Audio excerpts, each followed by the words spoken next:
मिलेगी मंजिल मकसूद ये ईमान रखते हैं, मिलेगी मंजिल मकसूद ये ईमान रखते हैं, हम अपनी रहनुमाई के लिए कुरान रखते हैं।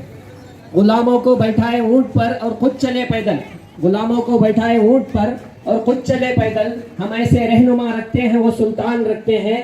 वतन से हो वफादारी यही इस्लाम कहता है, वतन से हो वफादारी यही इस्लाम कहता है, हम अपने दिल के हर कोने में हिंदुस्तान रखते हैं। रिपब्लिक डे क्या है, किस लिए मनाना ज़रूरी है, और ये रिपब्लिक डे के ऊपर क्या क्या खतरात, रिपब्लिक इंडिया की रिपब्लिक के ऊपर क्या क्या खतरात सामने आने वाले हैं, इसके बारे में मैं आप लोगों को समझाना चाह रहा हूँ। सबसे पहले क्या है, ये हिंदुस्तान जब ब्रिटिश के गुलामी के अंदर था तो ब्रिटिश के खिलाफ लड़ने के बाद 1947 में ये देश आज़ाद हुआ। ये देश आज़ाद होने के बाद वो टाइम के जो जिम्मेदारान थे वो लोग सब तय करें, ऐसा एक जुल्म, ऐसा एक नाइंसाफ़ी जो ब्रिटिश हमारे साथ किया है, ऐसा एक जुल्म आने वाली नस्लों में कभी भी दोहराया नहीं जाना। तो इसलिए वो लोग बैठकर एक फैसला लिए कि एक हम एक दस्तूर बनाएंगे जिसके मुताबिक ये देश को चलाने में क्या है, सबको बराबरी, सबको इंसाफ, सबको हक और सबको आज़ादी मिलेगा। इंसाफ, ये बराबरी, ये हुकूक दिलाने वाले संविधान को लागू करने की खुशी में है ये यौम जमहूरिया हर साल हम मनाते हैं। तो ये जमहूरिया मनाने का एक आजकल अगर हमें देखेंगे तो हालात बहुत ख़राब है, हालात हिंदुस्तान के बहुत ज़्यादा नाजुक हो लेकर जा लेकर। अगर हम उड़पी के अंदर देखेंगे जो संविधान आज़ादी हमने दे लेकर है, पहनने की आज़ादी, खाने की आज़ादी, बात करने की आज़ादी, किसी भी मजहब पर चलने की आज़ादी, वो संविधान के हुकूक को आज टारगेट कर लेकर है। उड़पी के अंदर कई दिनों से हमारी बच्चियां, हमारे मासूम मुसलमान बच्चियां स्कूल के अंदर अलाउड नहीं है। क्यों बोले तो वो लोग हिजाब पहनकर है, जब तक आप लोग हिजाब नहीं निकालेंगे हम आपको स्कूल के अंदर नहीं लेंगे बोलकर ऐसा एक साजिश, हमारे संविधान के हुकूक को छीनने की साजिश हिंदुस्तान में चल लेकर है।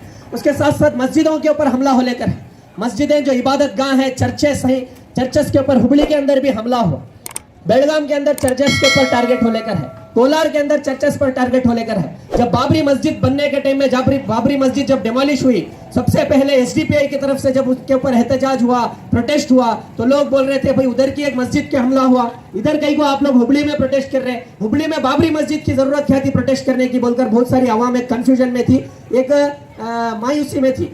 तो ये आवाम को समझना है, वो जो बाबरी मस्जिद का इशू हुआ, फौरन नेक्स्ट अब गदक की मस्जिद के ऊपर वो लोग टारगेट कर लेकर है, गदक की जामिया मस्जिद टारगेट है, नेक्स्ट श्रीरंगापट्टनम की आलिया मस्जिद टारगेट है, नेक्स्ट दूसरे मस्जिदों के ऊपर हिंदुस्तान में टारगेट हो लेकर है।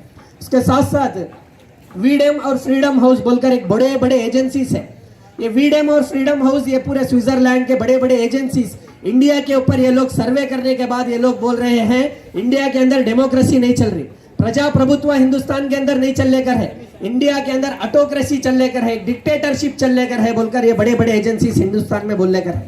ये जेनोसाइड क्या है, जेनोसाइड का मतलब है कत्लेआम करना, किसी कौम को उसके मजहब के बुनियाद पर, उसके रिलीजन के बुनियाद के ऊपर टारगेट करना और कौम को नस्ल कशी करना, उनके औरतों की इज्जतों को लूटना, उनको कत्ल करना, उनका खून बहाना, ऐसा एक साजिश हिंदुस्तान में हरिद्वार के अंदर एक बहुत बड़ा धर्म सांसद चला।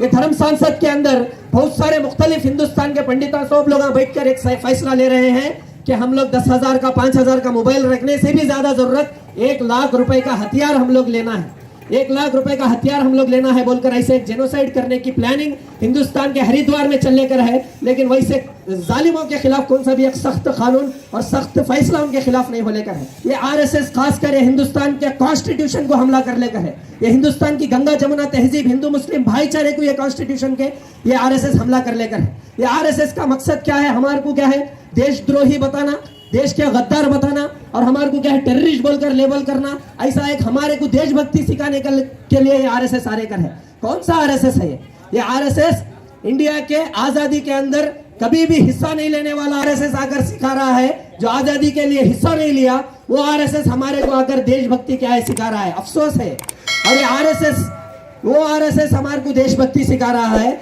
जो लोग ब्रिटिश के सामने माफी मनामे मांगे थे, हर चीज को कुर्बान करे, जब जाकर ये 50 पर 6 इंच का सीना जो है नरेंद्र मोदी का वो फार्मर्स के सामने झुक गया। वो क्या है, 50 पर 6 इंच का सीना है मेरा बोलने वाला वो नरेंद्र मोदी, उसका सीना क्या है ये फार्मर्स झुकाए। हमारे खिलाफ भी ये लोग नए नए लॉस लाएंगे, कानून बनाएंगे, हमारे खिलाफ जेनोसाइड की ये लोग प्लानिंग करेंगे। तो हमको भी मैदान में आना पड़ेगा, उनके खिलाफ बात करना पड़ेगा, प्रोटेस्ट करना पड़ेगा, उनके खिलाफ हमारे हुकूक के लिए हमको लड़ना पड़ेगा। अगर 50 पर 6 इंच का नहीं, अगर हम मैदान में आएंगे 50 पर 6 इंच का सीना छोड़ो, 112 इंच का सीना है तो भी हम झुका सकते हैं इंडिया के अंदर।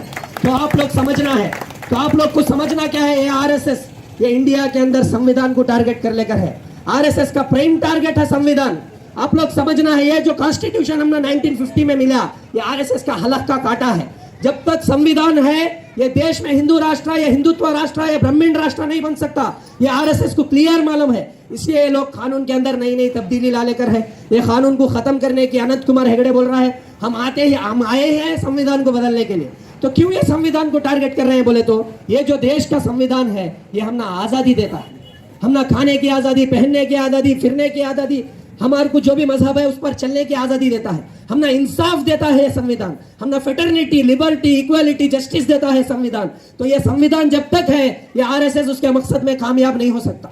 वो आरएसएस उसके मकसद में कामयाब होने के लिए क्या है, संविधान को खत्म करने का राह लेकर है। तो आरएसएस हम देखते हैं कहीं त्रिशूलों को बांट रहा है, कहीं 1 लाख रुपए की हथियार खरीदना बोलकर स्टेटमेंट दे रहा है, कभी जेनोसाइड करने की तैयारी कर रहा है, कभी कुछ कर रहा है, कभी हथियार, कभी तलवार, कभी त्रिशूल बांट रहा है। तो आरएसएस अगर त्रिशूल लेकर आएगा, आरएसएस अगर तलवार लेकर आएगा, आरएसएस अगर गन्स लेकर आएगा, वेपन्स लेकर आएगा, तो उसके खिलाफ हम भी मैदान में ये संविधान के हथियार को लेकर उतरेंगे इंशाअल्लाह। तो ये जो तलवार, ये त्रिशूल जो भी ये लोग लेकर आएंगे, उनके खिलाफ ये संविधान के हथियार को लेकर उनको खत्म करेंगे हमें इंशाअल्लाह। ये 70 पर 3 साल जो ये देश का संविधान हमारे को आजादी दिया, इंसाफ दिया, मजहब पर चलने की आजादी, टोपी रखने की, दाढ़ी रखने की, खाने की, पीने की, पहनने की, ये सब आजादी देने वाला संविधान, हमारी हिफाजत करने वाला संविधान था। 73 ईयर्स से जो संविधान क्या है, हमारी हिफाजत कर लेकर था। आज ये कौम, ये मुस्लिम कौम, ये दलित कौम, ये हिंदुस्तान की आवाम, ये सबको आज जरूरत है जो संविधान हमारी हिफाजत इतने साल किया है, वो संविधान की हिफाजत हमको आज से करने की जरूरत है इंशाअल्लाह। तो हम आज एक वादा करना है, आज एक अहद लेना है, जो संविधान हमारी हिफाजत किया इतने साल, आज हम उस संविधान के ऊपर एक आंच भी आने नहीं देंगे इंशाअल्लाह। ये संविधान को हम बाकी रखेंगे। ये मनुस्मृति को जो लागू करने के लिए ये आरएसएस जा रहा है, वो मनुस्मृति को लागू करने के लिए जो आरएसएस जा रहा है, वो आरएसएस को रोकने के लिए, अगर हमारे जिस्म में के अंदर खून की एक बूंद बाकी है, तब तक भी ये कॉन्स्टिट्यूशन के अंदर कुछ भी खराबी आने हम लोग नहीं देंगे इंशाअल्लाह। ये देश को, ये संविधान के मुताबिक चलने वाला देश, ये बाबा साहब अम्बेडकर का जो ख्वाब था, एक टीपू सुल्तान रहमतुल्लाह अलैह जो ख्वाब देकर ये देश के लिए शहीद हुए, वही एक ख्वाब, ये देश, हिंदुस्तान सबको बराबरी, आजादी सब मिले जैसा एक हिंदुस्तान हम लोगों को बनाना है। उसके लिए आज अहद करना है कि हम कॉन्स्टिट्यूशन के अंदर जो भी अमेंडमेंट्स लाएंगे, जो भी इलीगल रहेंगे, जो anti constitutional, anti people policies रहेंगे, जो अवाम के खिलाफ के पॉलिसीज रहेंगे, उसका जमकर मुकाबला हम लोग करेंगे। ये सिर्फ एसडीपीआई की जिम्मेदारी नहीं है, एसडीपीआई और ये कौन सी भी एक पॉपुलर फ्रंट की जिम्मेदारी नहीं है, ये हिंदुस्तान की आवाम की जिम्मेदारी है। आप लोग अगर संविधान की हिफाजत नहीं करेंगे, याद रख लो, आपकी हिफाजत करने वाला कौन भी नहीं रहेगा। आपके लिए बात करने वाला, आपके लिए हुकूक दिलाने वाला जो संविधान है, अगर वही खत्म हो गया, ना इस्लाम रहेगा, ना हुकूक नहीं रहेगा, ना हिजाब रहेगा, ना आज़ाद रहेंगी, ना खाने पर चाहे आज़ादी रहेंगे, हर चीज़ को ये लोग छीनने वाले हैं। तो आप लोग समझना है, ये देश के संविधान के लिए हम लोग आगे आएंगे। अगर ब्रिटिश के खिलाफ जो हम लोग लड़े थे, ब्रिटिश के खिलाफ लड़ने के बाद है भाई ये हिंदुस्तान हमने मिला सो, खाली खा ले को, घरा में देख ले को, बिजनेस कर ले को, बच्चे मेरा फ्यूचर अच्छा रहना, मैं खुद अच्छा रहना, अगर सोचते हमारे बाप दादा, तो आज भी हमें ब्रिटिश के गुलाम रहते थे, तो आज भी हमें ब्रिटिश के गुलाम रहते थे। हमारे बाप दादा उन्होंने जो ब्रिटिश के खिलाफ, ब्रिटिश के जुल्म के खिलाफ, ब्रिटिश की नाइंसाफी के खिलाफ लड़कर ये देश को हमने आजाद करे।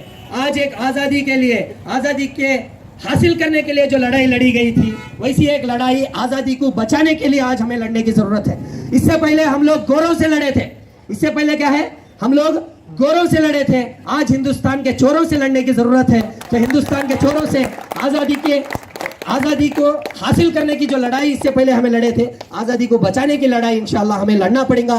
कदम से कदम, सोच से सोच, हाथ से हाथ, मकसद से मकसद जुड़ाकर हम लोग इंशाअल्लाह आगे बढ़ेंगे। हमारे इख्तलाफी मसाइल, हमारा मजहब, ये सब एक तरफ है। आज हमें हिंदुस्तानी बनकर ये कॉन्स्टिट्यूशन को, ये देश को बचाने की जरूरत है। तो ये देश को बचाने के लिए इंशाअल्लाह हम लोग आगे जाएंगे। अगर जरूरत पड़ा तो जेल, केस, पुलिस के मारा लाठी ये सब खाने के लिए इंशाल्लाह हमें आगे जाएंगे। एक बेहतरीन मुल्क, एक इंसाफ वाला, एक आज़ादी वाला, एक तहफ़्फ़ुज़ वाला, एक संविधान के ऊपर बाबा साहब अम्बेडकर के संविधान पर चलने वाला एक बेहतरीन देश हमारे आने वाली नस्ल को सौंप कर जाने की जिम्मेदारी हमारी है। इस जिम्मेदारी को समझते हुए हम लोग आगे बढ़ेंगे, काम करेंगे, एक अहद हमें लोग करेंगे इंशाल्लाह। तो यही कहते हुए मेरी बात को मैं ख़त्म करता हूँ। हिंदुस्तान जिंदाबाद, जय हिंद।